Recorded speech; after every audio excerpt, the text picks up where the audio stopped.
Ladies and gentlemen, boys and girls, children of all ages, Four Wide Motorsports proudly brings to you its Late Model Stock Series live tonight from Martinsville. Get ready for some great racing and some exciting moments, because this track, they don't call it the paperclip for nothing. You pretty much got two straight roads and two very identical ends. This thing's going to be rough on some tires tonight. We expect to see some slipping and some sliding. Tracy, what do you think about this track, huh? Well, I tell you, Chris, this is always well, it's a very entertaining track. It's a classic track, been around for a long time. Uh, when you think of NASCAR short tracks, this is probably one of the first ones that pop in your mind. And man, they're going to be doing some, tooting the old chrome horn tonight, I bet, trying to get around one another Yeah. because this is not known to be a multi-groove racetrack. Most of the time, I think everybody tries to hug the curb near the bottom. But I think we're going to have some exciting action, that's for sure. Well, it's basically two drag strips with a curve at each end. And these boys are going to have to manage top end speed down the straightaways and then get it slowed down and get it ready for those turns. And that's going to be the tricky part, getting them slowed down. And then you've got to worry about that inside little sidewalk, that little curve there, if you will. If you hit that, man, you could get some wheel damage. You could spin out. Just all kinds of bad things could happen. Take you on a wild ride, that's for sure. Yes, sir, man. You're exactly right. And it looks like we finished up with our qualifying. And we'll go ahead and run down the list real quick before these guys get rolling. Looks like I tell you what, hold on one second, Chris. I was going to let our viewers get an updated view of our points real quick. Oh, okay. Before we get too buried in here, you'll see we've got, I don't know how many drivers we have. A couple of them are tied, but we've got it all the way down to 25th place. They're up and gridding. So I tell you what, we'll see if we can pull up the starting grid and get this bad boy rolling. Absolutely. All right, here we are. Well, in first place, we've got our very own broadcaster commentator, Scott Shive. And on the outside pole, Hunter Carlson. On the inside pole, those will be two to watch tonight. And then we've got in third, Paul Dillon, followed by Yogi Schlier. And then our main man, Austin Lucky Cansdale, followed by Charles Oldberg, another one of our commentator buddies. Zachary Patano, Benjamin Hollenbaugh in the fourth row. Colton Brenner and Zachary Flom in row 5.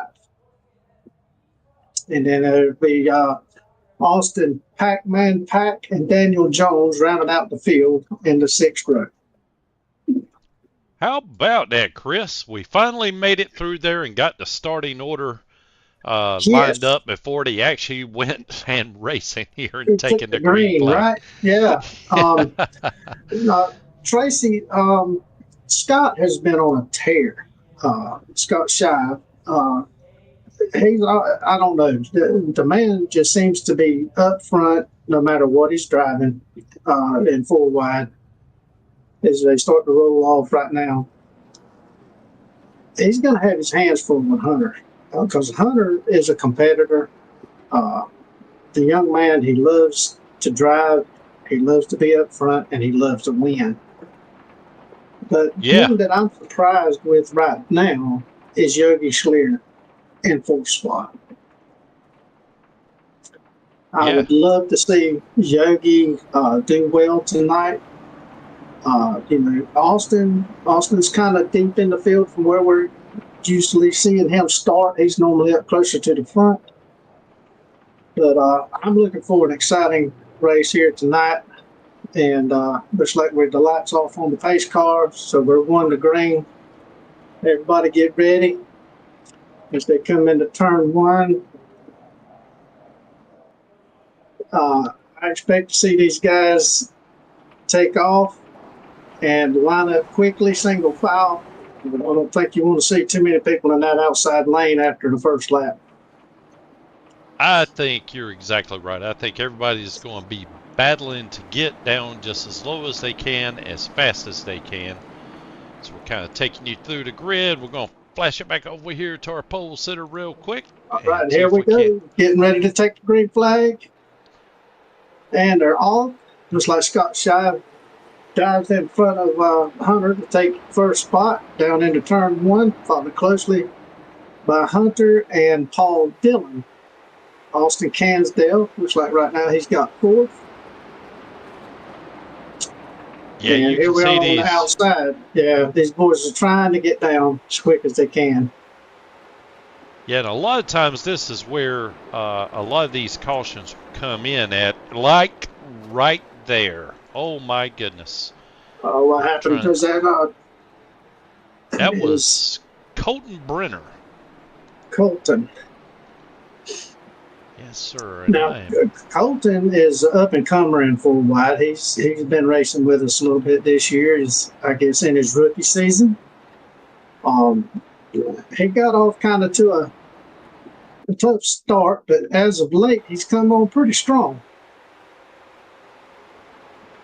So we can see they're coming down into turn 1 here. Oh, yeah. See that little curve right there got him on the entrance into turn 1. And it just pushed him right up into traffic. You can't get too low like that. That's just I'm gonna say a rookie mistake. I don't think there was any ill will there intended on anybody. It's just one of those racing deals. He just got too low on entrance, and it put him into some contact with another car, and that's just a bad break right there for everyone involved. Oh, yeah, because it doesn't take much here to mess up, and, man, you can cause a pileup or pure roadblock very easily if you get sideways into one of these turns, and he was very close to doing that. And, unfortunately, like you were mentioning pre-race there, if you hit that curb, it really upsets the car, and it's really hard to control, slows you down. The guy who's behind you more than likely is right on your bumper, and he has nowhere to go. Exactly. If I have my choice, if I got to hit that little curve, of whether I'm going to do it on entrance or exit, I'm going to take exit every time, because you're kind of turning into it as you're coming off of the turn. So it's not really that big of a deal. That's mostly where you're going to get some wheel damage and things of that nature. But to hit it on entrance, that's a bad place to hit one. Yeah, you're exactly right, because the first thing it's going to do is kind of throw you out away from that curb. And at least when you're coming on exit, when it throws you out, you got the outside wall to catch you nice and softly there. But when you're entering and hit that curb, the only thing that you have on your outside, well, I'm not going to say the only thing, more than likely you've got another car on your outside. Yeah. And luckily, Colton didn't have that issue. So here we go. Getting ready to go green again. We're getting ready to go green. Lap 2, coming to lap 3 of the scheduled 200 laps here at Martinsville. And they're off again. And it looks like Scott Shive gets the jump. And Austin Dillon, or Paul Dillon rather, he's up under the 32 of Hunter Carlson. Hunter trying to stay strong, but there's just no use on that outside lane. It's just tough out there. Yeah, and we see our good buddy Charles Oberg here trying to get up underneath Yogi Schlier. Wasn't able to complete the pass and kind of falls back in line. Yeah, these guys they're really getting after it, trying to jockey for some position. And once they get into position, they're just going to kind of ride around for a little bit. Try to stay on the lead lap. I don't expect to see too many drastic moves this early in the race. But you never know. It is full wide. Yeah, and well, Chris, I was just going through my timing screen here, and I noticed it. Well, I noticed initially that Austin Pack didn't qualify, and I just figured, well, maybe he's going to be starting back in the back with Daniel Mindfu Jones, like Daniel always does. But now I'm not even showing Austin Pack in the race right now. So No, I'm not sure. I see what you're saying. Austin's off track, and so is Zach Flom.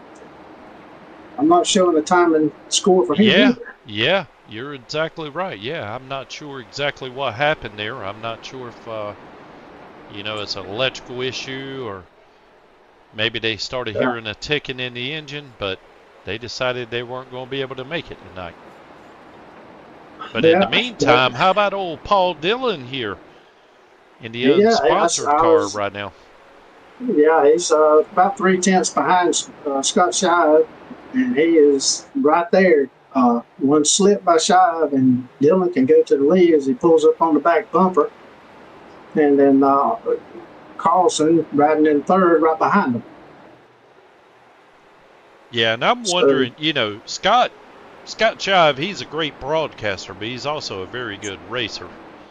And so, even though I'm sure he loves being out front, I'm not sure that he's pushing his car to the maximum right now with 200 laps. We've only knocked down 10 out of the 200. Still got 190 to go. Long race. Sir. A long, long race. Yeah. I think if I were in this race, I think what I'd do is kind of find me a good spot to just kind of ride and be able to hit my marks. And yeah, you're thinking exactly the way I am.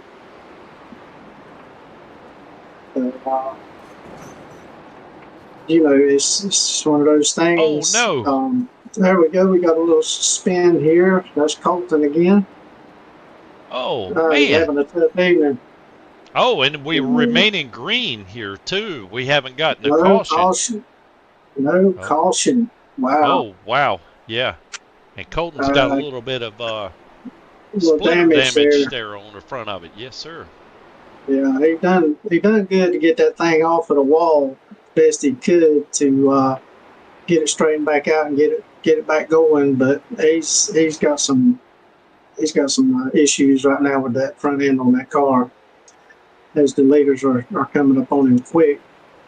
Well, I tell you, since everybody's kind of not necessarily strung out, but they're nice in single file order, we'll go back and see if we can take a replay and see if we can see what happened to Colton. Huh. Looks like he got into him. Yeah, looks like. Did he lift, or did Hollenball just kind of get into the back of him there? Well, I tell you what, we will rewind it. Hopefully we don't miss any action going on live, but we'll kind of pick it up down the straightaway. And yeah, you see Benjamin Hollaball coming in there. I don't know, he may have got in just a little too deep, and well, I figure it looks like he was too far in to back up at that point and not to lose the field. It's probably one of those deals where Colton slowed down, got on the brake a little bit early. Hollenball came in a little hot. They just made contact, and that's unfortunate because Colton Brenner right now, he's hanging on for dear life. He's praying for a caution as he moves up the track to let the leaders go by. But I was talking with Hollenball before the race a little bit, and the young man's engaged. He's due to get married here in a couple of weeks. The only problem is they were going to Jamaica for their wedding. And right now, Jamaica is in shambles from Hurricane Melissa, I believe it was. So, he's got some things he's got to figure out here in a couple of weeks. But I do wish him and his fiancee all the best. And, yes, sir. Absolutely. Venue. Yeah. Well, it's exciting times. Yeah, marriage is a wonderful thing. I think everybody needs to try it at least once. Keep on Twice trying if till you you get like it it, right. right? Yeah, that's Twice, right. yeah, twice if you like it, Um, but yeah, I do wish that those kids the very best. I mean, this is going to be some awesome times for them. Yeah, we still got Dylan right on the back bumper of Shive. And, Shive might be playing a little possum right here. Who knows? He might just be, what do they call it? Yo-yoing. Uh, Yeah, yeah. where, they call it yo-yoing, where he might decide he wants to see what Well, test the limits of his car and pull out a little bit and then back up. I tell you what, Chris, take notice of Scott's right front and then Paul Dillon's right front. And you will notice Scott's rotor is not glowing yet at all, or very little, whereas Yeah, Paul's is he's kind of lit up. So, he's getting on those brakes pretty hard and they're coming in there. So, well, it just tells me, Paul is really going after it. Yeah, he's really driving that car hard. He sure is. So it'll be interesting to see how long, his tires hold up and handling holds up. And and as we see Hunter Carlson sneaking up on him. So, well, here's the thing, man. In every series, you've got really good drivers, and then you've got just the good drivers. And those really good drivers, they're going to find a way to come up to the front. I mean, you just can't stop it. All you can do is try to get in their way and hold on the best you can. We got another caution. Well, I am showing. Of course, I can't. Doggone it! I can't stop it fast enough here. I hope this isn't a replay of the last one, but I'm still showing. Yeah, that's a replay of the last one there. Sorry about that, everyone. But I'm showing Colton Brenner had another incident, but I can't seem to find it here to be able to pull up a replay. Might have been just a single car spin. I tell you what, I'm going to go back here and see if this is it. We'll see if this is another replay. I'm working two different systems here at the same time. I tell you, either that's an identical wreck or I am dealing with some false information here. So. Yeah. Well, we'll just line them back up and get ready to go green again. But I do want to give a shout out to our buddy Emmett Crow. Emmett's not with us tonight. He's feeling a little bit under weather. So, Emmett, buddy, hope you get feeling better. Be back with us next week. Yes, sir. I want to give him a shout out as well. Emmett, I'm sorry to hear you are under the weather there, buddy. Look forward to working with you every Monday night. But while you're kind of on IR right now, me and Chris Norris do our best to hold it down. And keep your seat warm till you're here next time. Absolutely. Tracy, I appreciate you jumping in here and kind of bailing me out a little bit because it's the first time I've been in a situation where I've had to kind of do the announcing part of it. And I know you're busy with the broadcast and everything, doing that, trying to help me out. So multitasking, triple tasking. I do appreciate the help. For sure, man. Hey, I realize I'm not a broadcaster. I'm more of the guy sitting on a virtual couch just watching a race and kind of just speak about what I see. But it does kind of, I don't know, make you appreciate what Emmett does all that much more. It's not quite as easy as it looks. Coming around out of turn 4, getting ready to take the green flag. And here we go. Scott jumps out to our early lead there on the restart, which is to his advantage.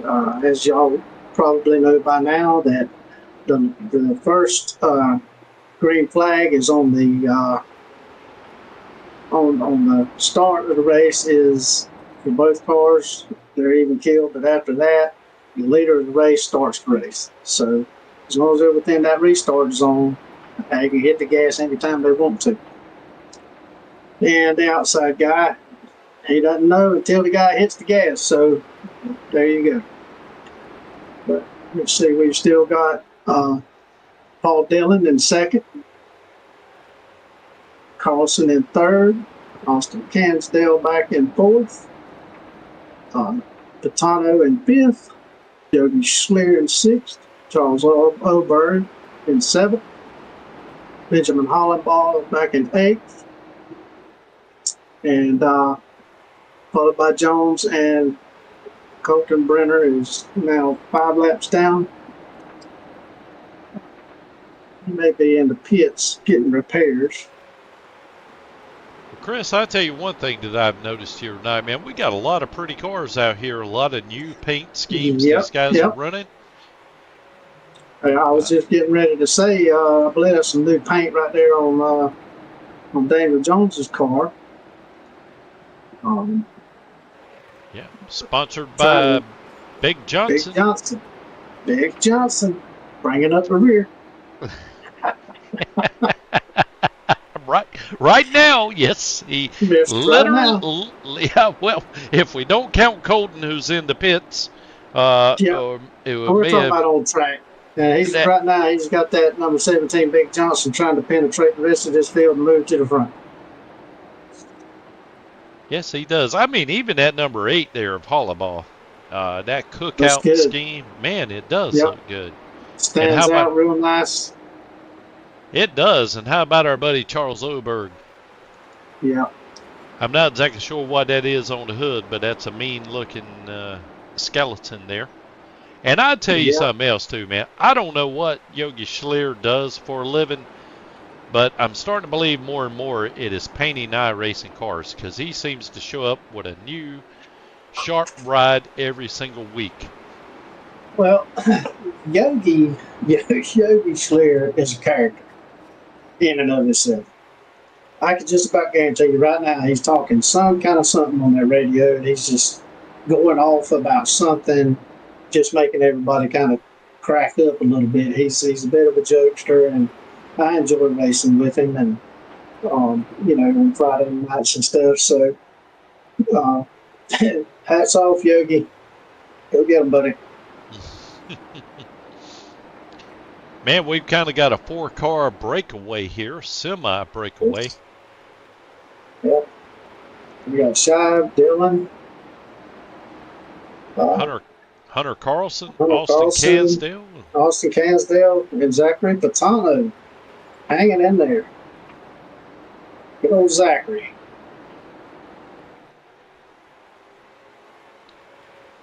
Well, I tell you, Scott may be pacing himself. We're still early on in the race. Haven't even reached 1/4 of the way yet. But I'm not sure if he's doing just enough to stay in front of Paul Dillon or not. Well, I'll tell you right now, you can't overlook anybody on this track that's on the lead lap.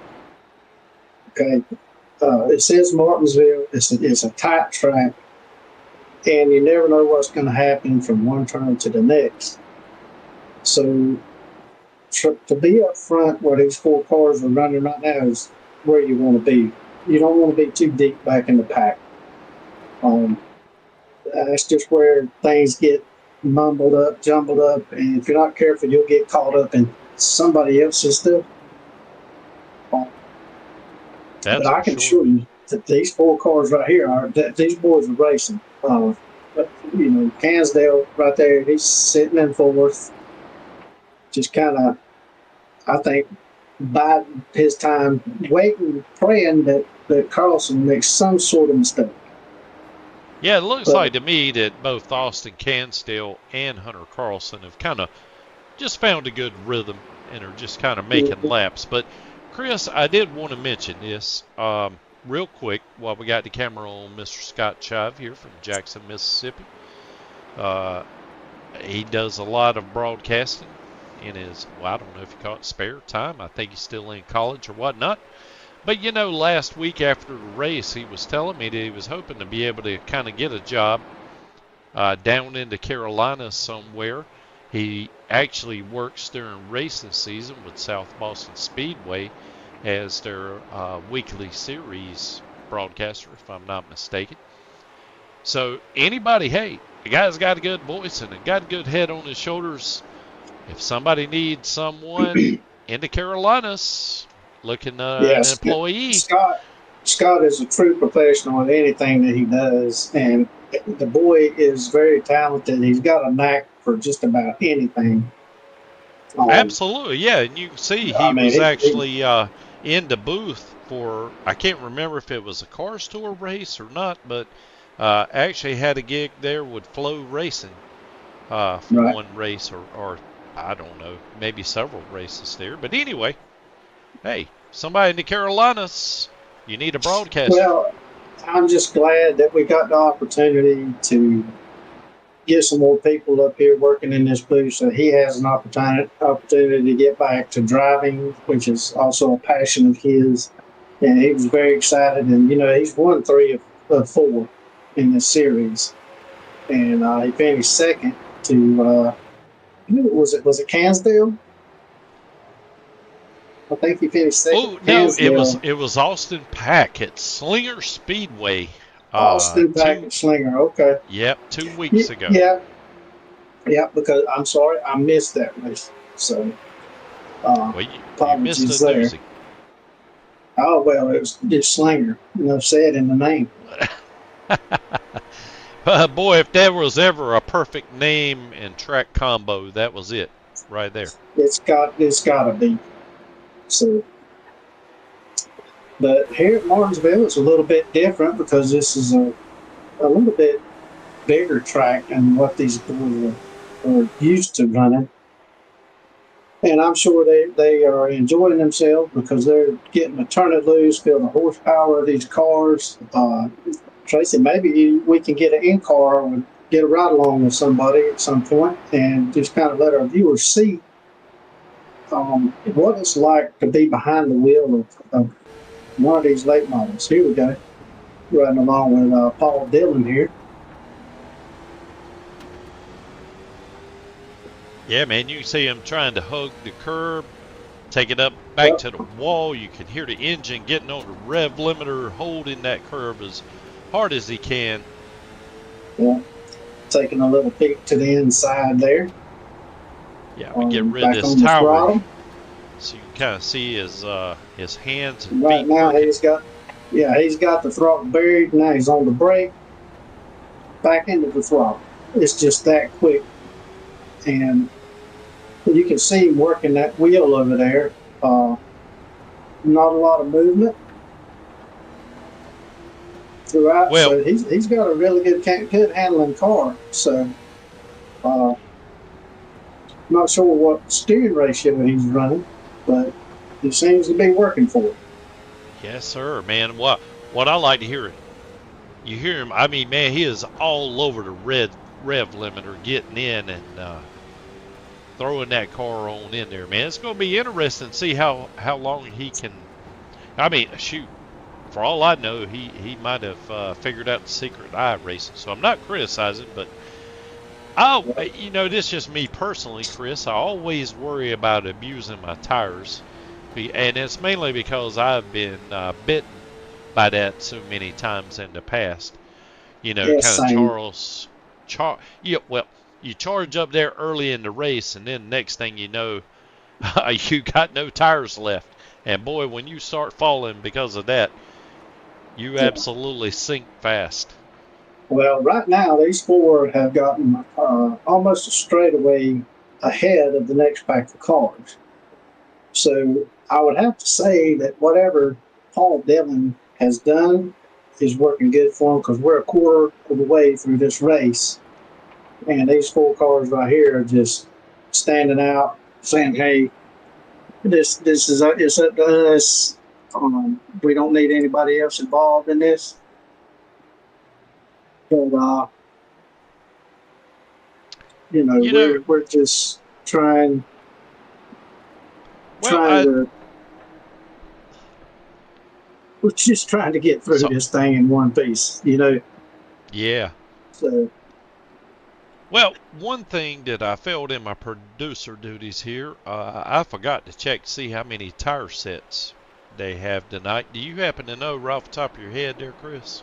Not I trying to don't put you on the spot, but know. Normally, when it's set up, they have about 4 sets plus what's on the car. Normally. But for tonight's race, I'm like you. I'm kind of in the dark. I didn't, like I said, didn't get much information about any of that. And I'll be honest with you, I forgot to ask Hunter when I was talking with him. So, yeah, we'll just have to pay attention to it. I think there's going to be a stage break coming up here at lap 60. So we'll be looking for that. I think there's going to be a stage break at lap 60, and then they're probably going to come in, take some tires and some fuel, reset, and get ready to go after it again. Yeah, I was trying to get a good camera view that kind of shows the distance between these top 4 back to the 5th position of Charles Oberg. But honestly, they have gone out so far, I may have to go to the blimp to be able to get this shot. And I don't even know if I'll be able to get it there or not. But anyway, these guys, you can just tell, there we go. There is the stage break. Yep, you were right on the money, Chris. Yeah, we've got us a little bit of a conversation going on in the chat on YouTube. Oh. Yeah. I don't think Colton Brenner is a happy camper right about now. Well, this is a track that kind of lends itself to tempers kind of flaring a bit. And it is. Sometimes you can't. I mean, I understand. I understand where he is coming from. I think he's upset because there wasn't a caution thrown when he and the 8 got together, and I would be too. I can't say that I wouldn't be. I would have been screaming at somebody, "Where's the caution?" Because you and I both, we were surprised that there wasn't a caution. So yeah, and I will say this. Now you can never really tell about iRacing. Sometimes that thing can get kind of quirky, and if you don't kind of sound out, of course, Hunter Carlson is a race director, and he's got his hands full looking at bumpers all night long so far. So, I'm not sure if Colton, made everyone aware that, hey, man, I need to, I'm sitting sideways in track here. How about a caution? Not sure if he did that or not. According to Colton, he was told to chill and wait for the competition caution. Oh. So I don't know. I weren't in the conversation. It's a little bit one-sided. There's always 2 sides to the story. Maybe after the race, we can get the other side. Well, I say 2 sides. There's always 3 sides, according to my traditional family Southern upbringing. There's the truth, a lie, or a story, and then their story. That makes sense. Yeah, I think I understand that. I don't know if I understood what I said myself. I kind of said it a little wrong. Here we go, getting ready to go back to green. Scott Shive still on the restart, and right there with Dylan on the outside. Oh, we got the 32 jumping inside of the 33, trying to get a position change. Little bit of contact, not much there. Now he's looking into Paul Dillon, trying to get under Paul Dillon. So these boys have got some fresh tires, full tank of fuel, and they might be getting ready to see what's going on here. We see Daniel Mindfood Jones trying to make a pass on Charles Holberg to the inside. Charles giving him plenty of room there. and not able to make the pass just yet. So we're at lap 63 of 200. And I think we're going to see now, probably we're going to start seeing some more drivers try to get into the mix of things a little bit. Some of those in the back are going to start trying to move up some. So we'll just have to wait and see how that plays out. But hopefully these guys will play nice, and we'll just stay on the green as long as we can here. And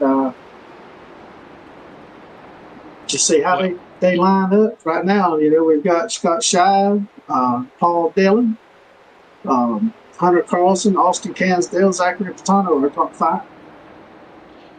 Yeah, even though they are still kind of single file right now as the laps go by, I think, you know, the closer we get to the finish, the tension is going to get more intense, and so is the driving.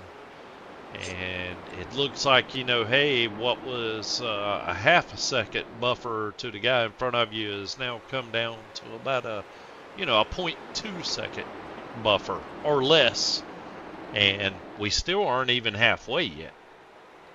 Yeah, well, I can tell you right now, Paul Dillon, Hunter Carlson, and Austin Cansdale are trying to figure out right now, how do we get around this 87 car?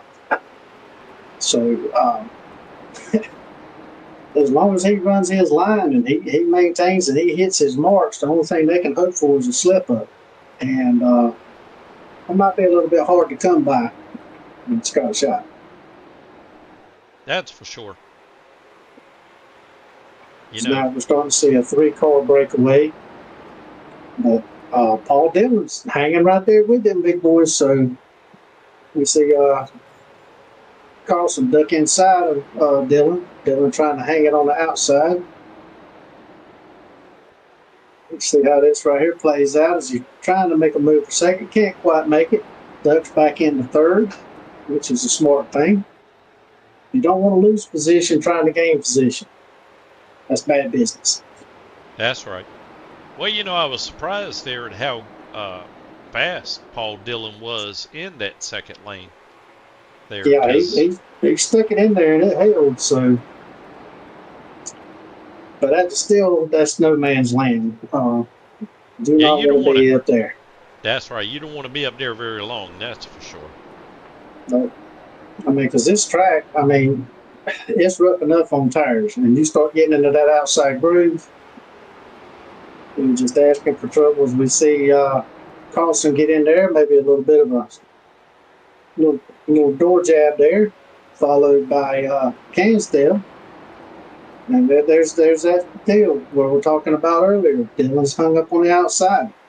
And Zachary Patano is right there, hoping that he can get to the bumper of the 33 and make a pass himself.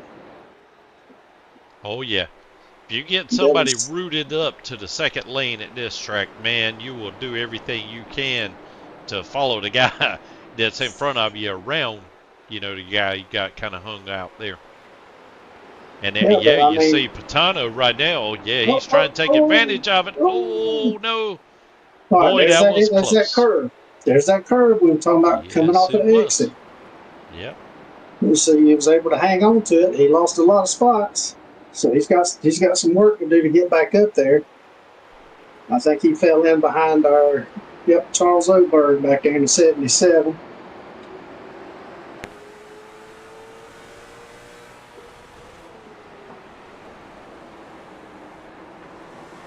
Oh, there's a good bumper shot right here.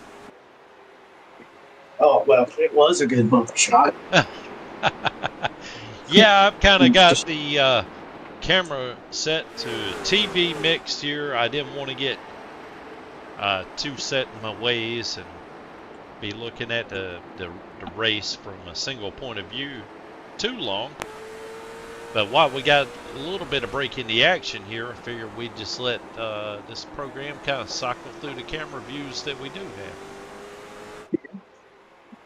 have. I wish we had a little. You remember how they used to have the rev it up? Oh, yeah. Crank it up, wasn't it? Yeah, crank it up. Yeah, rev it up. Maybe we need to rev it up instead of a crank it up, but I wish we had something like that. Well, we But do have something similar.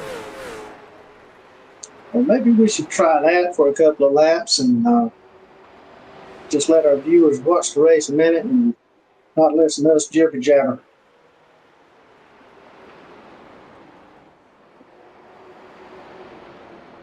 I tell you, these boys are really getting after it now. Paul Dillon hanging right in there.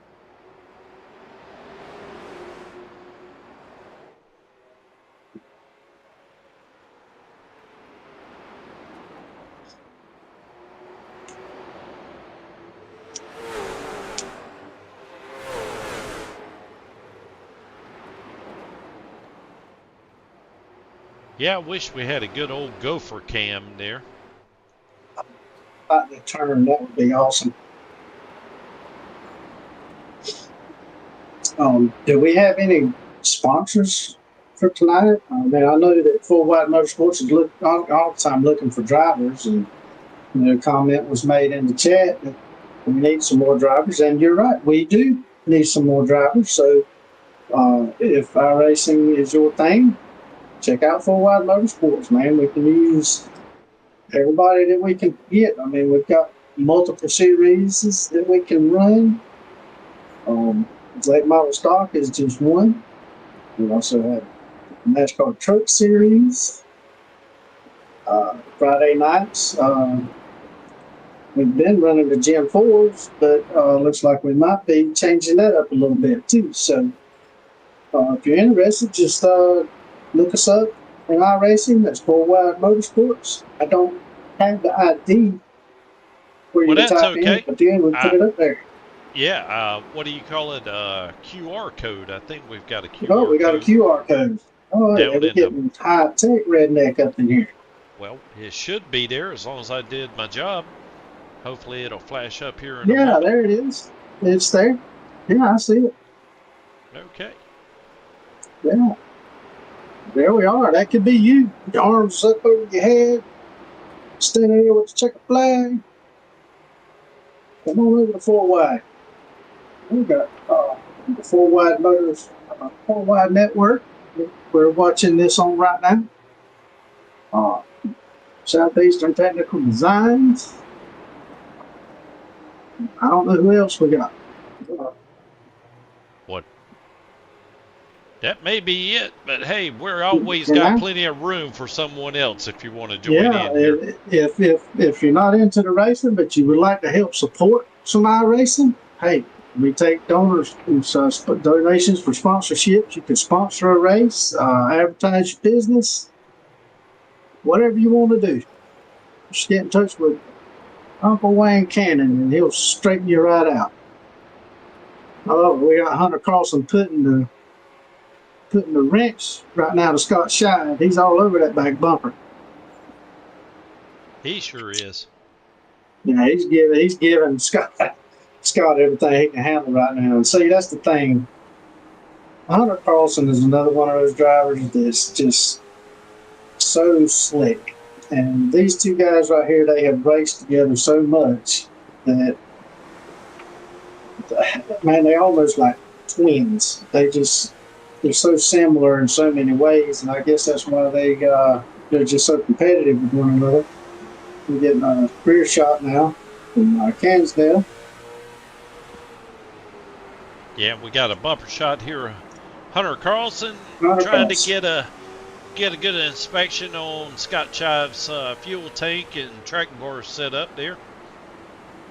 Yeah, I mean, you can see the weight shift when Scott hits the brakes approaching the corner. Just watch that rear end of that car pop up a little bit. So he's working in there. I can promise you that he's working. Boy, I tell you, I really love the detail that iRacing has put on this. Look at the coilovers up underneath there. I mean, you can see that, and the truck arms kind of coming up underneath the rear end. I've always really been interested in the track bar, but have never been able to get a really good example of exactly how that works. I kind of understand the concept. Yeah, that track bar is very important on these cars.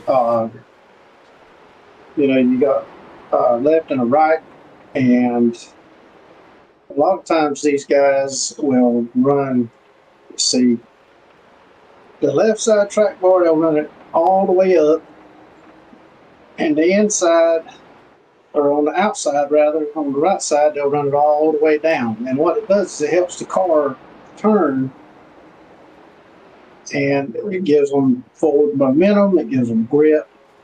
It does a lot of different things. It's a very, very important piece on that machine. And in the open series, you can play with those things, but we run a fixed set here, so about the only thing you can change is your brake bias and your steering gear ratio. Yeah, and what is so funny with the track bar placement, that what you just described is if you're kind of, well, I don't even know if these cars have it anymore, but that's when they started doing the coil bind experimentation. Yes. And before that, you kind of had these things going around here like Cadillacs, more or less, with softer suspension or whatnot. The rear track bar used to be reversed, where the right side was jacked up in the air and the left side was all the way down. But that's a little bit above my pay grade, though. That's about all I know. Yeah, because I know a little bit about it because I've been trying to run some open sets. So I'm trying to learn about it from our friends over at Elite Performance. And they do a really good job with setups and stuff. And I've been trying to work with them some to improve my racing. So any little thing you can learn about these cars, it helps. Once you start, iRacing they really left nothing out. I'm stumbling a little bit here because I'm getting a little bit excited about it, but they go into ride height, coil springs, and you name it. I mean, you can adjust just about every little thing on the car. And if you make let's say you make a adjustment to the track bar, well, it changes your ride height. So you might fail inspection. So you got to go in and you got to change all that stuff. So it can get tricky. It's not just make one little adjustment here to this and you're good. That's not exactly how it works. If we start to see Scott Shive and Hunter Carlson start to break away from Austin Cansdale a little bit. We're halfway to the race now, halfway done, and we'll just have to see how far these guys are going to be able to make it on fuel and tires before the next pit stop. Well, I'll tell you real quick, I just want to give since we are kind of making laps right now, not exactly sure when the next pit stop will be, but just kind of want to give a kind of a somewhat of a rundown through the field here, just showing off the hoods here in the graphics. Yeah. We got the B Main podcast there. That's a podcast that Scott Shive and oh man, I cannot remember the guy's first name. That is he's got a partner in that. Yeah, I remember his last name. That's another Grubbs. thing that's another thing that Scott is involved with. His podcast. Yep. Gavin Grubbs. Man, that guy's just like an encyclopedia of racing. I mean, he just and an elephant memory on top of that, man. God, that guy is just it's incredible. And how about this? Hunter Carlson running around here with the Eastern Technical Design hood, Studio 86. He's getting ready to try to shove it into the spoiler there of Mr. Scott Shive. I don't know who that Eastern Technical Design guy is, but he seems to be on a lot of cars. Yeah, that's a beautiful hood, isn't it? I don't know, every time I get on the track, there's something about Eastern Technical Designs. Yeah. There's Lucky Cansdale running Clayton Holmes. Yeah. There's Paul Dillon with a nice white spot and a Yep. replacement if right front fender. and see, that's what is that perfect opportunity for a sponsorship right there. Absolutely, man. I'm sure he would agree with you 100%. And there is Daniel Mindfood Johnson. Mindfood Jones with his Big Oh, Johnson I number called it. 17. I'm sorry. I'm sorry. I'm sorry, Daniel. I was sitting there reading your hood and called you Mindfood Johnson. Sorry about that, buddy. You can give me back later. No. And look at this paint by Zachary Pontano. Man, he's got a little bit of, well, I guess that's the Dubby Energy car there with different flavors on it. Yeah. It's a pretty car. There's Benjamin Hollaball with that cookout machine, number 8 machine. Yeah, that black and red always looks good. Yeah. The classic Snap-on tools. Yogi Schleer. And I've got to take a good look at Mr. Oberg here. Yeah. I'm not sure what that is. I can't quite make out the writing there, but it's a good-looking car. I like the color. Yeah, I love that color, man. I really do. Yeah, it really looks good on there. Charles running back in 9th spot right about now. Oh, man, look. Look who I found here, Chris. Austin Pack. Pack. Running back in 11th, trying to make up some laps here. Yeah, he snuck back onto the scene here. You know, I was mentioning earlier that I thought he had disconnected, but apparently it must have just been an electrical issue. They must change or track that down, reset. Yeah, got him back out there, and you know, it's points. It's points, man. Every position is points, and it's getting kind of late in the season, so glad to see him back out on the track. Still see that Shive and Carlson has got about a 8/10 of a second lead over Austin Cansdale. Oh, the aggression's ticking up just a little bit here.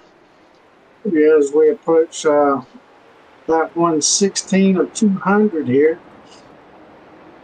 Yeah, you notice I'm pretty sure if push comes to shove, these boys could make it on fuel with what they've got right now, I think. But tires are not going there. That's going to be your issue, I think. So they're going to have to pit for some tires here before too long. Oh, boy. Didn't mean to cut you off there, Tracy. I'm sorry. Oh, that's okay. I was just going to make a comment. You know, it was like we were saying a little bit earlier that riding around with a half-second gap, if you will, behind the guy in front of you, it looks like that's starting to go away. It's creeping on down to about a quarter of a second now, about 0.25 through 1 and 2, 3 and 4 anyway. Yeah, could be them boys is pushing each other and the tires are getting hot, starting to slide a little bit. Well, I noticed that we had a stage break on lap 60. Now, if you were to double that, that'd be 120. I don't think they're going to have another stage break, but no, I was just curious. No, that was the only scheduled stop. So. Well, I was just curious as to when the pit window kind of comes into play, because they'll be putting, get ready to hit it's kind of hard to say. I'm not exactly sure what they set the fuel cell at percentage-wise in the series. That all depends on, because you can put your fuel up to 100% fuel capacity for the race, or you can drop it down to 70 or even 50 or even lower. To kind of make, since the race is shorter in laps, it kind of makes it more realistic as far as as if it was a longer race. Does that make sense? Oh yeah, it does. So yeah, they're I would guess that these fuel cells are probably on about 70%. And I'm not exactly sure how many laps you can get at that percentage, but they got to be closing in. So, but like I said, I think they're going to run out of tires before they run out of fuel. Yeah, that could become very interesting here. Who decides to duck on the pit lane a little Yeah. bit sooner? But let's say if you were to break it down into thirds, so they knocked off 60 laps there. There was a stage break that left essentially 140 laps. So that means they would need to, in order to split these last remaining 140 laps right in half, you'd go 70. So that would put you pitting at about lap 130. That would split the laps in half. So if that's the case, then I wonder how many people, maybe duck in a few laps early to be able to maybe gain some position if it cycles through. I don't know, man. Well, if we stay green, I'm going to say between probably about, like you were saying, about now and lap 150, they're going to start pitting. It's going to be who short pits, who takes right side tires only. If they need some fuel, how much fuel are they going to take? Because, fuel adds weight to the car. It also changes the handling of the car. So yeah, that's a very good point. It's going to be very interesting to see how these pit stops play out. So we start to see Hunter Carlson get under Scott Shive here to make a challenge for the lead here on coming into lap 129. And Scott has defended his first place position for now. But that is the first time in this race that we have seen Scott be challenged for the lead. Yeah, and the way Hunter Carlson's kind of right there on his bumper, it's starting to size up like Hunter is just waiting for Scott just to make any kind of little mistake. As you'll see, Scott right in drove it in or entered the corner a little bit low. I think he was trying to protect or trying to prevent Hunter Carlson from kind of diving in and getting underneath him, getting into that corner. Well, they're two. Hunter is probably just trying to check out that where can I make the pass? What lane is going to help me the most? Because we've seen him go low, we've seen him go in a little bit high. I think right now he's just trying to get a feel for his car as to when and where is the best place to try to make a pass. He got a little wide that time and lost a little bit. So, yeah, when I saw that, I didn't know if he was trying to enter a little bit high, so maybe he could come off a little bit lower. And that might have even been his plan, but he just got in just a little too hot there. Yeah, and these are the things that you need to figure out now. You don't need to wait until 2 laps to go. You got to know what that car is going to do and how it's going to act and react beforehand. And I think that's a lot of what Carlson's trying to figure out right now. How is my car going to work if I come into the corner a little high? Am I going to be able to turn it low? Or do I just stay in the low lane, wait for him to come out of turn 2 or 4, and try to get under him then? You see they're starting to come up on Hollenball, who's running in the 8th position in that number 8 cookout. So we're running into some traffic now. And Hollenball has moved high. And stretched the wall a little bit. No harm there. And the leader's passing cleanly.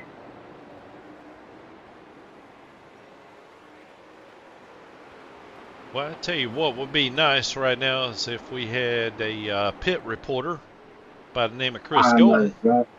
They can go down there and Yeah, maybe talk to the crew chiefs and see what their plans are. Because I'm going to be honest with you, Chris, I'm going to have to take a pit stop myself before too much longer here. I don't know. I'm not going to short pit, but I don't know if I can, I don't want to run it all the way out either, if you catch my drift. yeah. Well, don't we have a commercial break? Yes, we We do. can kind of go to. Why don't we go ahead and take our little commercial break for now, and then make preparations for these last 70 laps or so. Absolutely, man. That sounds good to me. Everybody, we'll be right back in just a moment. Stay tuned for the finish of the Martinsville Don't go 125. anywhere. Absolutely.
All right, everybody, welcome back. Well, welcome us back to Martinsville. Appreciate you letting us take that little break there. And we see that Scott Shive and Hunter Carlson are still up front, followed by Austin Cansdale. And well, now we see that Jones has gotten by Austin Cansdale for third. And then rounding out top five is Paul Dillon. So these guys, they still haven't pitted. We got 38 laps to go. Do you think they're going to try to stretch this thing out? Boy, I tell you, man, with 37 laps to go right now, I don't know. I just don't know if their fuel can make it. I guess if the fuel can, if I'm Scott Shive and Hunter Carlson, I'll probably take it all the way to the end and kind of battle it out, amongst ourselves at the end of this thing. And, you look at these other guys like Daniel Jones and Austin Cansdale. If they've got enough fuel, I don't think they can afford to pit and go down to 2 to 3 laps. They would probably go down by pitting, not knowing for sure that the leaders have to pit. Well, I'm looking at scoring, and right now, Daniel Jones has got the fastest lap. I'm trying to see when that lap was set. He got it. I can't quite see it there. But he is faster than our two leaders. So that's something to keep an eye on. Yeah, I'm showing that he set a fast lap on lap 6. So I'm not sure. I'm trying to go back through. Recent. Yeah. Yeah. I don't see any other alerts there, so apparently he set the fast lap on lap 6. Okay. But it really looks like to me, Chris, that everybody is just kind of settled into a groove and to a rhythm, and I think they're going to wait until the laps start, winding down before they ratchet up the intensity here. Yeah, If they are within reach of somebody to be able to express that intensity with, if that makes sense. It does. And these guys, they're probably praying for a caution right now, whether they like it or not. I'm sure they need it. It's just amazing. These guys, I get caught up watching them, and I'm just amazed at the talent these guys have. As we see, the 17 car go by 77, yeah. That is for 6th place. Yeah, I kind of get caught up into it too, because for all intents and purposes, even though these are computer cars and everything is virtual, I know how hard they are to drive, and I really find myself looking at it as if it's a real race. I mean, in real life. Yeah, exactly. And as a fan, I get to enjoying it as a fan and forget what I'm supposed to be talking about or what I'm supposed to be doing. And I just get mesmerized and pulled into it because I'm like you. I know what these guys are doing in the car. And not to mention the strategy that they've got in mind as far as when to pit, how to pit, what we're going to do with tires, fuel, et cetera, et cetera. Yep. All that's playing out right here in front of us. Yeah, and I don't know, man. I know they've got fuel. I think they've got enough of fuel to make it. I do. The question is, 26 laps to go. Coming up on 25 to go. The tires, that right front tire has got to be about out. Yeah, that sucker's cooking right now, man. And so it's a battle of, okay, I got enough fuel. Can I make that right front last long enough to get me to the checker flag? Yeah. And for the first time in a long time, we see some distance between 1 and 2. It's not much, but it's more than it's been the entire race. Well, I made a comment earlier, about how Scott had been, just smooth, just kind of getting through the corner. It looked like Hunter was getting a little bit antsy, chomping at the bit, maybe just waiting for a mistake. And, man, I don't know. You got to give it to Scott kind of having the discipline, not overreacting, if you will. Yeah, staying calm under pressure because he was definitely under fire. Yeah. He was definitely under fire. And with less than 25 to go, if this were at another league right now, we'd definitely be in the time to dig zone right now. Oh, well, it's time to dig. I can tell you that. Anybody from second place on back, they digging. They got a backhoe, track hoe, Chinese backhoe, whatever they post-hole diggers. Yeah, I mean, look at even Scott Jive here. Looks like he has realized it's time to dig also. Whatever he's got, he's going to, run to the end with, and he's just going to let it all hang out right now. And fortunately for him, he's able to pull in front of Hunter Carlson by about a little over 3/4 of a second now. And look at that rotor glow on Hunter Carlson's right front tire. And then if we can take a look at maybe Scott Shive, let's see what his looks like, because that kind of gives you an idea of just how hard you're driving into the corner. His got a pretty good little glow there to it too. So I think these guys are giving it everything they got right now, and especially with Hunter Carlson getting into the wall, he's not backing off an inch as we see. Paul Dillon. But Paul Dillon just came into the pits. He sure did. That makes me wonder. I mean, Paul Dillon has a meatball flag. More than likely, he has a. More likely, he's blown a tire. I bet he's blown a tire. He sure has. And man, that's not good news for these guys up here. I think. Well, we mentioned earlier, how hard Paul was pushing that car earlier in the stage.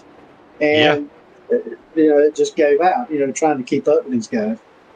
And my hat's off to him. He done an awesome job, but came up just a little bit short. Well, I'm sure part of his strategy, again, that's the thing that kind of, keeps us so intrigued, even though it looks like cars are just going around here, but you got this strategy going on. Paul may have been planning on a late race caution, and therefore he feels like he can kind of go after it a little bit harder earlier on in the session, thinking that he'd get a caution later on in the race, be able to come in and get some new tires. Unfortunately for him, that hasn't been the case. We've kind of gone green now, ever since the stage break at lap 60. Yeah, we've been green a long, long time, and I don't think anybody on the track expected this big of long of a green flag run here. Who's that in the pits there? Austin Cansdale. Oh my God, Austin! He's got a meatball flag, so he has more than likely a right front going down. Man, could this play out like Phoenix? Oh man, don't even say that. Oh my God, that's. I mean, it was right rears mainly, Phoenix, but. Oh, Yogi Schleer just got into the wall coming out of turn 4. Uh-oh. Is it going to bring out a caution? I'm not sure. I'm not sure if his tire is going down as well. He's still underway. So yeah, he's still under power. No caution. Coming down to 11 laps left. And we're still green flag racing. These boys they have not stopped since lap 60. Oh, man.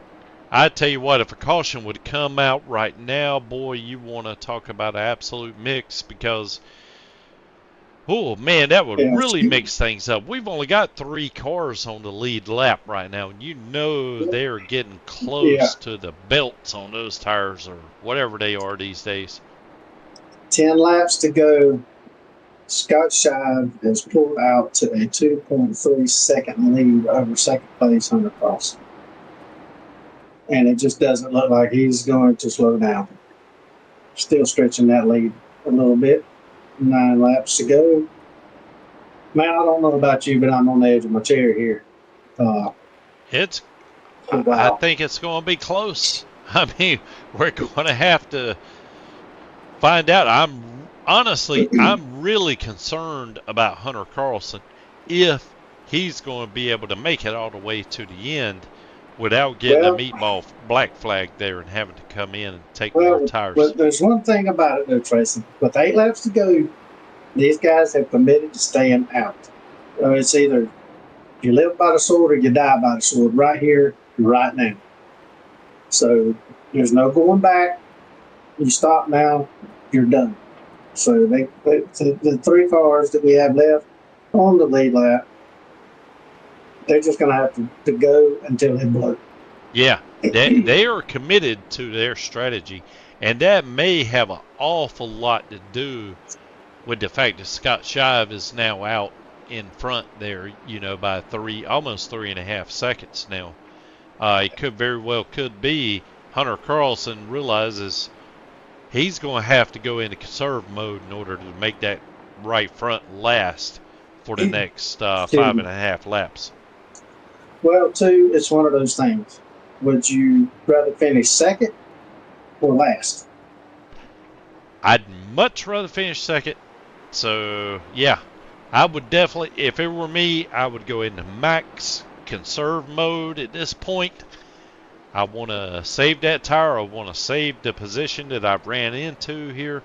Made it all the way up to second spot. And, oh boy, I just think it's going to, I'm not really all that concerned about Scott, to be honest with you, because I never really felt like he was abusing his tires or his car. I think he's running harder right now than he has all night, to be honest with you. And he's not really pushing the car that hard. He got in a groove early on. He stuck to it. And I think he's led every lap, hasn't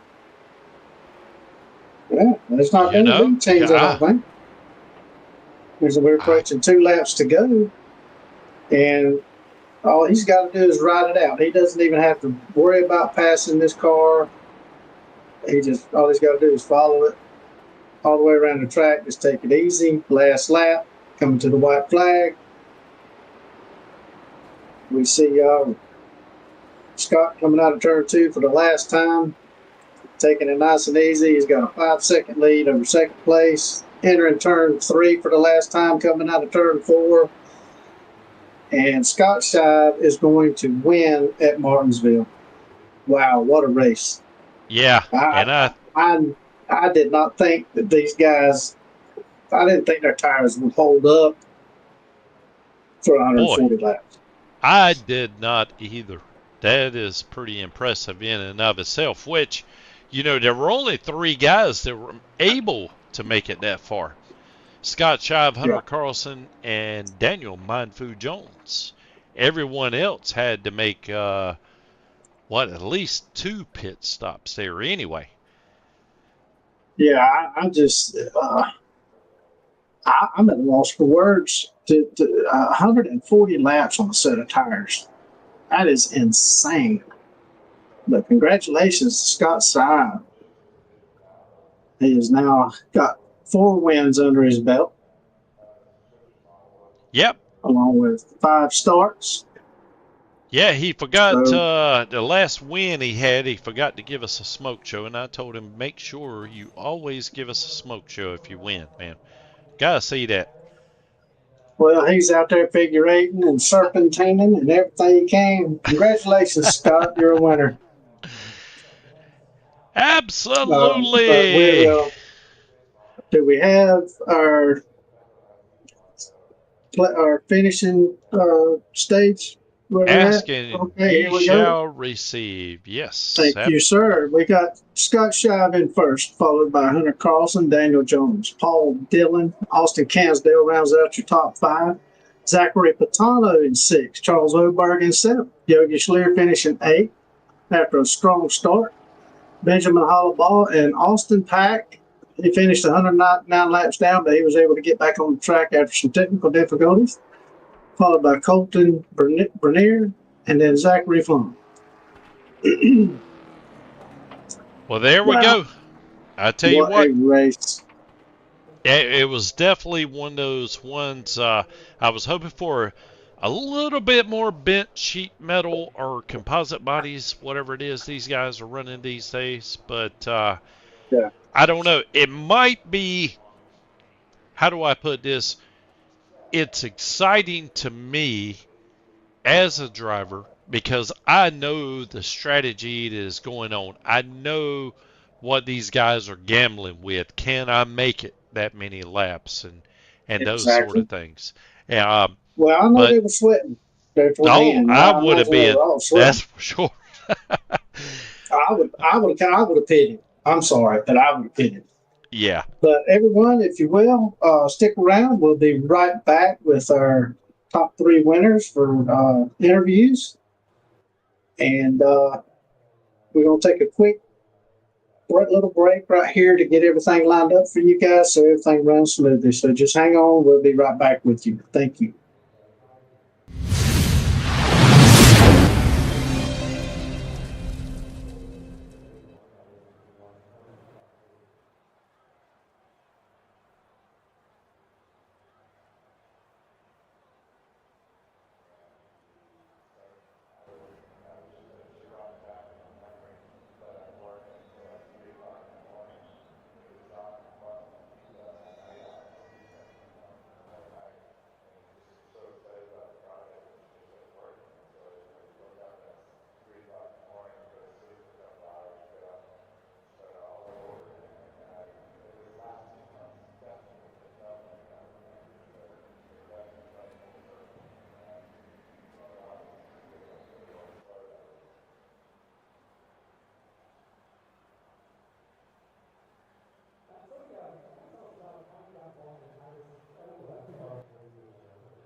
Hello, everyone. We'd like to thank you for sticking around to watch the interviews of our winners, our top three. We've chased down one of our drivers slash commentators, Charles Oberg, and I think he has run down somebody. Charles, who you got with you? Well, yeah, I got Daniel Jones with me. I was able to park the car, take the belts off, and throw the helmet, give it a good kick because that was one heck of a race from the back. But Daniel was back there with me for a little while during the race, and one hell of a race side by side with him. For quite a few laps, we were right there with each other. Daniel, you had a great race, and all of a sudden, I blinked my eyes and you're in third place. I was like, how the heck did you manage that one? And what were you feeling tonight? And how did you go from the back of the field to third? And what seemed like a snap of the fingers? Well, it was just kind of managing the tires and being patient there. I had a fast car. The old Big Johnson number 17 was on a rail. Just didn't wasn't quite enough on the start of the race and the restarts and stuff. It started out slow and then it just picked up speed and then maintained. So, but all in all, it was a good run, good clean run. Try to keep the fenders on. It's tough to do here at Martinsville, but it was all in all a good run. But I usually don't like to qualify, and so I didn't again. So it was just fun watching everybody run side by side, nose to tail. I mean, it makes it interesting. No, it really does, and you're right. Sometimes you don't qualify, and you kind of see what's going on in front of you. And I got to tell you, it was pretty interesting back there because there was quite a few messes, and I was involved in maybe one or two more than I wanted to be. But Daniel, man, congratulations on third place. You always seem to go from back to front, and who you got to thank for that? Like I know you got a couple people supporting you, so I'm going to turn the mic over to you and let you thank who you need to thank. Yeah, I'd like to thank my sponsor, Big Johnson, for this one. Uh, my wife, my son, and everybody for being patient with me and doing this and whatnot. So it's all good. And appreciate everybody coming out and the camaraderie we have. I know some tempers flare up, but that's just racing. Everybody be back to normal in 10 minutes. So, yeah, but it's all good to go, man. Just enjoy it. Hope everybody enjoyed the race and tune in next time. Well, I'll tell you, man, I had a lot of fun back there with you, man, and it was really entertaining. And once again, congratulations on third place. But I'm going to send it back to my buddy Chris Norris. Chris, what do you got going on? Well, I've had Tracy Brown in my ear yapping at me because he's running into our second place finisher. Tracy, what you got? Well, I'm standing here currently with Hunter Carlson, who ended up bringing home second tonight. But before I get into it with Hunter, I'm not sure if Mindfu can still hear me, but I'd love to know. Obviously, he's got a Big Johnson character on his hood. I mean, who was the person who kind of modeled for that vector art that you got there, Mindfu? To be honest, I don't know. I just seen it and liked it, and I just put it on there. To be I honest with didn't you. know if that was you or Charles Oberg. I didn't know which guy that was because I see the resemblance. Oh, I got you. I got you. You're close enough. Close enough. I'd be Okay. proud of. I'd be proud of that. I'd be proud of that. Ain't no shame Okay, in man. it. Congratulations on your third place finish, Daniel. Really, man, that was an awesome Appreciate job it. tonight, buddy. And like I was stating, hey, man, I got my buddy Hunter Carlson standing here beside me. Hunter, I got to ask you this because me and Chris, we really didn't know for sure. I mean, first of all, were you guys good on fuel? I know you had a Yeah, stage break at lap 60, and that would have put you essentially 140 laps with fuel. Were y'all okay with that? yeah, we could have went 160 on a full tank. I came out of fuel. I forgot to put margin laps in, so I was only about 5 to the good, and I Okay. was very close on fuel at the end though. Well, how aware were you in the closing laps here? that we had other guys who were receiving meatball flags, and I'm assuming that their meatballs were coming from essentially popping a right front tire. I really wasn't made aware of that until we were starting to have some tempers flare about tires and tire saving and all that. And honestly, I didn't know how bad my right front was until it started really chunking at the end, about the last 20 laps, when Scott started getting away. And I go to look at my tire after the race, and right front was at 2%. So I don't think I could have made another 2 laps. Well, that's exactly leading me into my next question, because you were all over Scott's bumper for a majority of this race, and then as the laps started winding down, I was just curious, did you kind of go into conserve mode?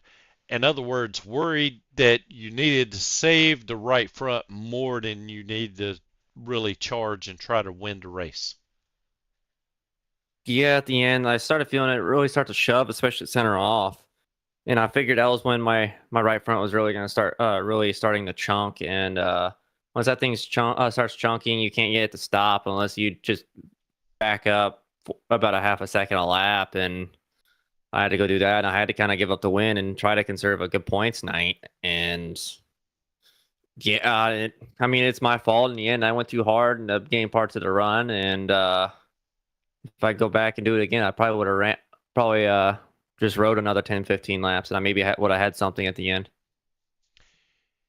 And that is precisely what me and Chris Norris were talking about when these laps started winding down, because I think if we were in your shoes, we would have done the same thing. It's much better to finish in second place than to charge after first, not knowing how long. And obviously, with only 2% left on your right front, looks like you made a great decision.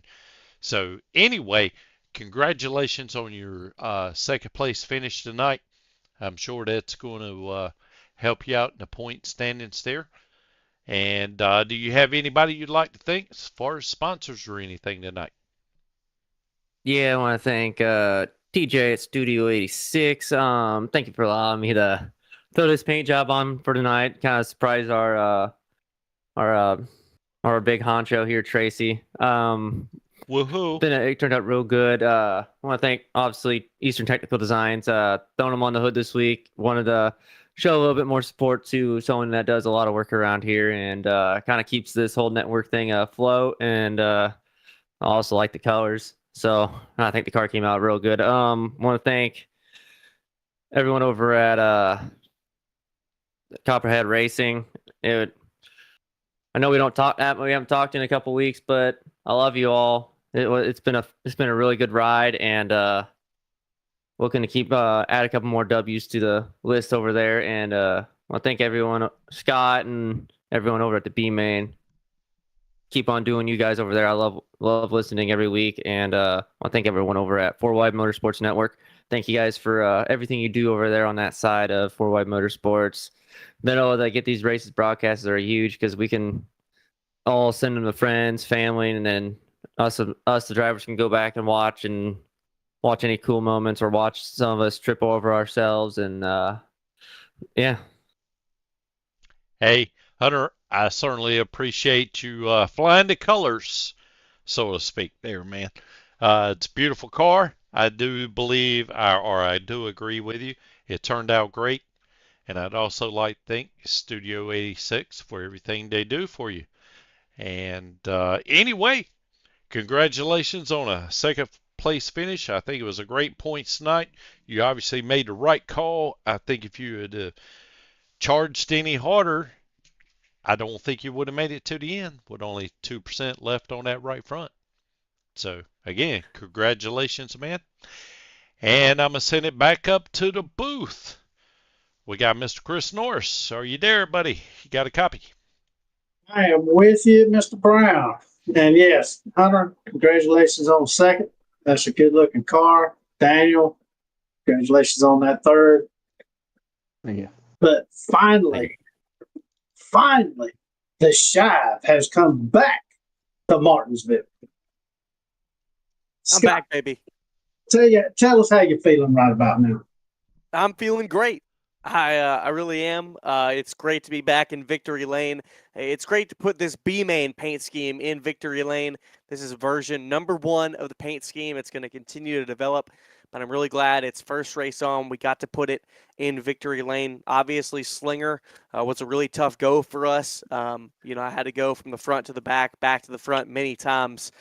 Just with, you know, getting involved in incidents, as well as obviously having my graphics card problem. Luckily, I was able to get back to second, but Austin Pack was able to take the victory. And when me and Pack were in practice today, Pack was just a couple hundredths quicker than me. And, you know, Pack is obviously extremely fast, as well as Carlson and Cansdale. But I think me and Pack have been 2 of the closest competitors all evening long. And honestly, I really hate that Pat couldn't race. Obviously, I'm going to get, you know, a good big swing here, continuing to lead the championship, and that's always nice. But I hate that Pat couldn't run because I love to race with him, and it's really just fun to race. As fun as it is to go out there and lead, it's really fun to be back and forth, really get to thinking. Like, I'm really glad I had the pressure from Carlson because he made me think. You know, he made me question what I was going to do. I was watching him run his lines and kind of analyzing both of our performances and trying to think, okay, what do I need to do in the long run to get myself to the end? So I was really happy I had the pressure from Carlson because it's fun. It's fun to have to go into that thought process and be thinking about, all right, what do I need to do to continue to improve and keep this car as good as it is towards the end of the race? And, you know, I made some adjustments midway through, changing the brake bias. I was getting a little tight, and it loosened me up and put me exactly where I needed to be, and was just able to run clean, smooth laps and all the way to the finish. It was definitely a tight race with you and Hunter all night long until those last 20 laps or so. Let's just call it 15 laps. The last 15 laps. What were you thinking those last 15 laps when you started to kind of drive away from Hunter a little bit? Yeah, a couple things. I definitely started to run a little bit easier. I knew that a lot of the field had been pitting, and 140 laps is a lot on these tires. Again, I had been saving throughout the entire run, making sure that, because I figured, you know, either we're going to get a rash of cautions and I'm going to be able to pit and get new tires, but from the drop of the green after the stage, I started racing like we were going to go 140 green. And so because I didn't want to go like we were going to go 70 and put myself in a hole for later and have to try to work out. So I was like, I'm going to go the slowest I can to hold the lead, but make these tires last 140 laps. And we did eventually go green. But in those last 15, I saw Hunter starting to fall back. And so I was able to kind of let off, just make sure I kind of coasted to the finish. I was praying for no cautions because I knew that probably would have meant pit stops, and who knows what could have happened there. Some people probably would have taken 2, so maybe someone would have taken 4. I probably would have taken 2, but I was just thinking, please no caution. We would love to just run this to the end. Well, you know, I made the comment to Tracy. I said, is this going to end up being like Phoenix? Because, I mean, I know what you guys what's going through your mind. You've got to be prepared for any and all situations as best you can. Yes, ma'am. We noticed. Yeah, you gotta. Yeah. I'm typing to my professor right now, just talking about some of these things, and you know, you talk about those deals. I was thinking exactly about Phoenix, and you know, funnily enough, we were just talking about it, and it's exactly what I was thinking about. I was like, if a caution comes out now, people are going to want to pit. I'm probably going to want to pit. Who knows what could happen? People could jump me, and I would have hated to have gone, you know, a couple laps here because then it would have been mayhem too. So yeah. But, you know, we noticed pretty much all night long, your car, it was on the line. You weren't pushing it. You weren't abusing it. You were taking it easy. And it just looked like you were able to sit there and conserve lap after lap, lap after lap. And my hat's off to you guys because I don't know how you made it 140 laps on a set of tires. But that's awesome driving for all of you. And I commend you all. was just awesome. Scott, congratulations on another win. And if you would, talk to us about some of your sponsors. Yeah, man. You obviously got to start off with the B main. We're recording tonight. Hunter was talking about it. We're recording an episode tonight, NASCAR Championship as well, as a preview for the Snowball Derby in less than a month from now. And so we'll be recording that right after this. Glad to get that paint scheme in Victory Lane. That episode will be out at 8 a.m. Central tomorrow morning. Give it a listen. We're on YouTube and Spotify at the B Main Podcast. Of course, I've got to thank my family and my girlfriend, allow me to just get in the car and race and be away from them for a bit and just do my own thing. It's fun to get to relax and prepare for these races, and it's really fun. I love doing it.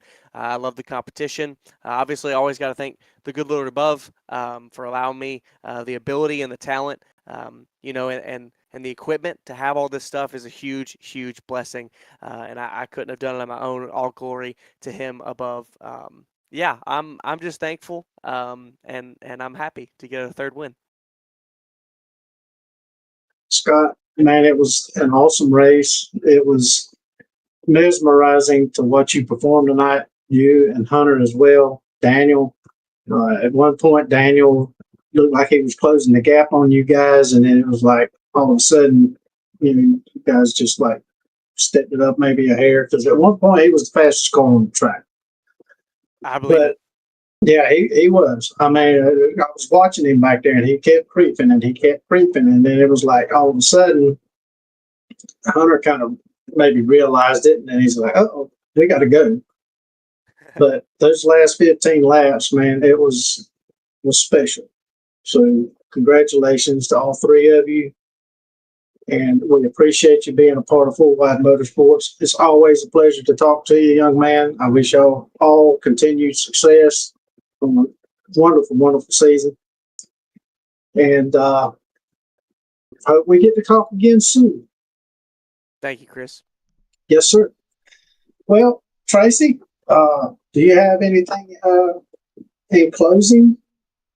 Well, interesting you should ask there, Chris. Yes, I do. First of all, I would like to say, everyone, please join in. Check out the B Main Podcast with Scott Shive.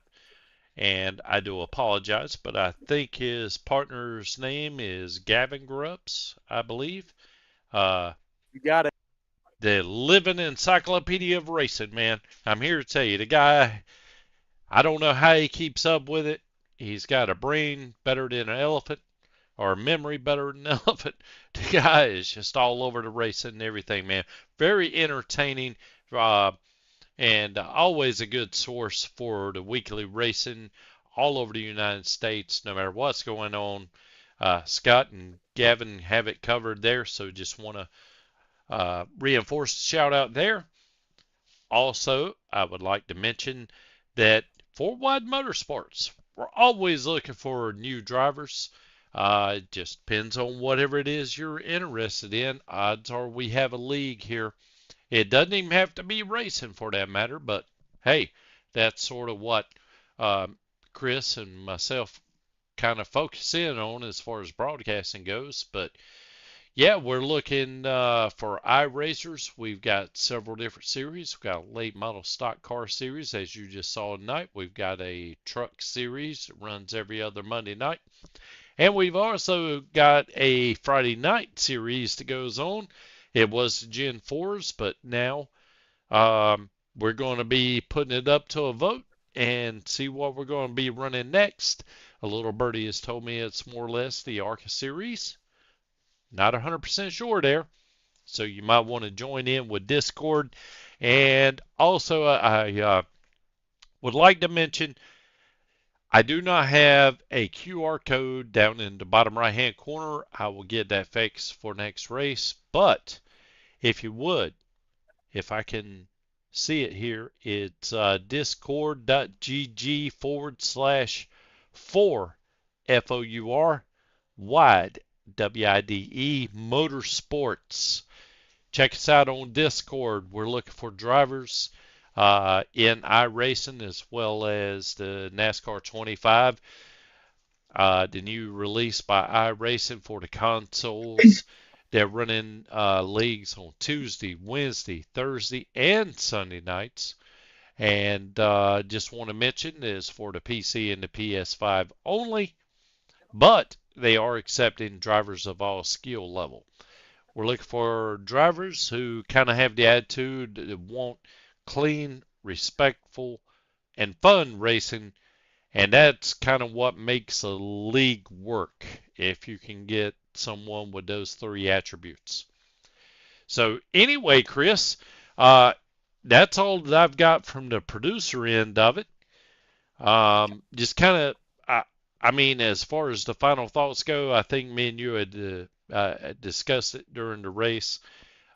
We were sort of on pins and needles as to how it was going to wind down at the end, who was going to be able to make it without popping a right front tire. As it worked out, I think I'm not sure if anyone else could have made it, but we only had three guys on the lead lap: Scott Shive and Hunter Carlson and Mr. Mindfood Jones. Everyone else was at least one lap down, but I think that was out of concern that they may wear through the belts on the right front. So we had a few who rolled the dice and came up with snake eyes and had to pit. I think we probably had several others who were a little bit more conservative, if you will, and decided to bring it in a little bit early just to make sure they didn't pop things. But anyway, it was a very interesting race. Well, how would you summarize how this night went? Well, I would summarize it as this. Then we're running here at Martinsville tonight. Quiet. It was a quiet race, but at the same time, it was very entertaining. There weren't a whole lot of moves made, but as far as strategy-wise, I would say the move of the race would have to go to Scott Shire. Being able to conserve on those tires, make them last 140 laps like he did. Not taking anything away from the other drivers, they did awesome too. But we're talking about from green flag to checker. Scott Shire was the man on that one.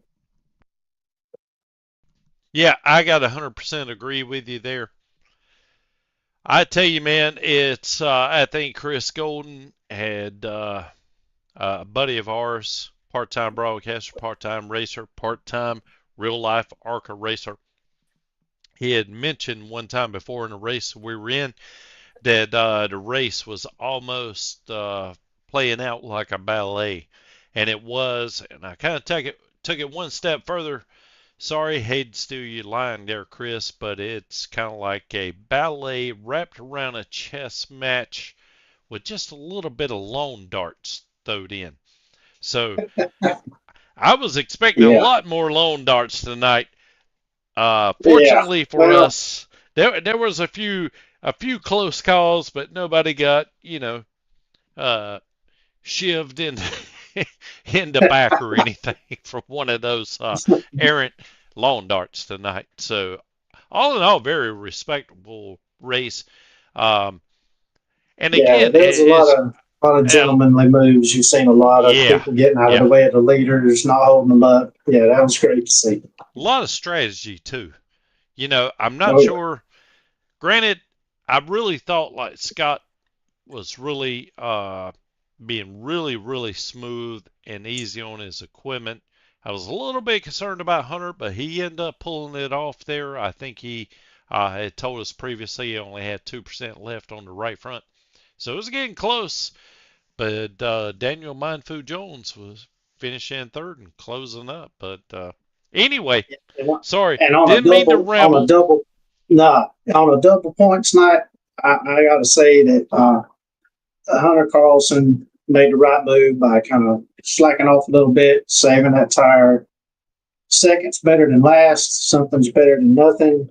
So, I mean, there's just a lot of things, a lot of different working components that we talk about with these things. But I think we've probably said about enough on this tonight. So, in closing, Fort Wide Motorsports wants to thank you for tuning in to our race tonight here in Martinsville. On behalf of my buddy Charles Oberg, Tracy Brown, you all have a good night.